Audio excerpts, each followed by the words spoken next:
let me ask you guys, what is the point of having a living room and then a foyer, and on the other side a sitting room? A living room and a sitting room for all the sitting I do. When am I gonna fucking use that? To be pretentious, I have family members who have sitting rooms.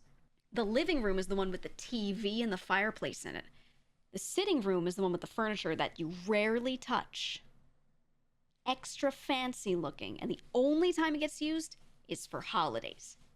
Which, with the number of family members I have, no one's doing 4 or 5 holidays a year at their house. It rotates between family members, and you're lucky if you get to do one thing a year. Yeah, it's just for hosting. But they only do one thing a year, and we have family members over for smaller gatherings all the time, and we all just use the living room.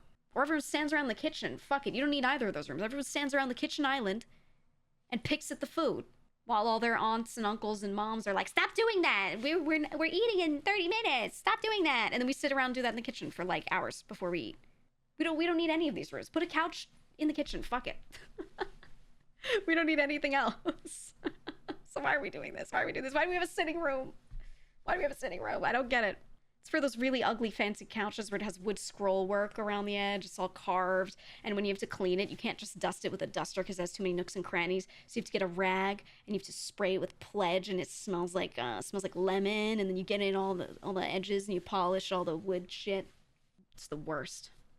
My grandmother moved in with another family member, and I said, thank God. Because every time I would go over there, she'd be like, oh my God, thank God you're here.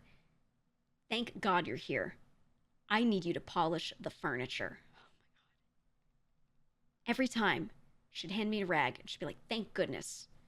And she would have me do it and not any of my siblings or any of my cousins, because I did a good job. I should have done a shitty job. I did a good job. She'd be like, get in all the nooks and crannies, and I would go, yes. And I would do it. And because of that, she made me always do it. So every time I'd go to her house, it wouldn't even need redoing because I just did it 2 weeks ago. And she'd be like, you have to polish the furniture. So I would just do it every time I went there. and I actually really like woodwork, right? Carved wood. I love when there's a nice piece over a doorway that has all these carvings of scroll work. I think it's gorgeous and I like it, but I don't want to own it because then I have to clean it. And I spent so many years polishing all the little, no. I hate it. See why you never give 100%. Yeah, I know. Well, I didn't understand that when I was little, so. Did I learn that at some point? Yes, but I was little, and I didn't know it yet. And they realized that I could do things, and then, I did them forever. That's it.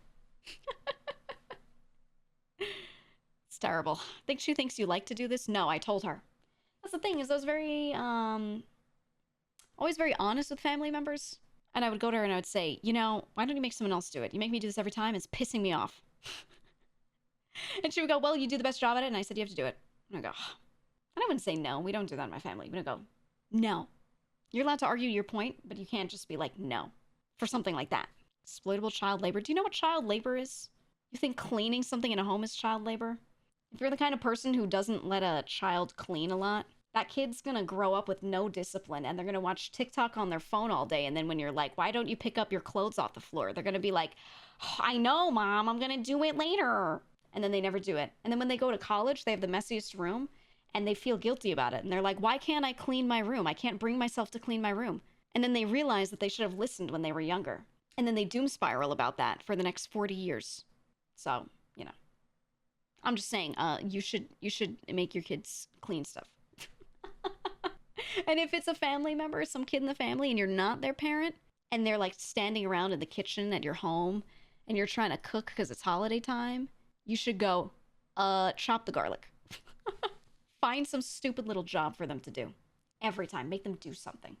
Okay, I don't want to? Well, that's your problem. Not my problem. I don't care if you do or don't. I'm just telling you what you should do.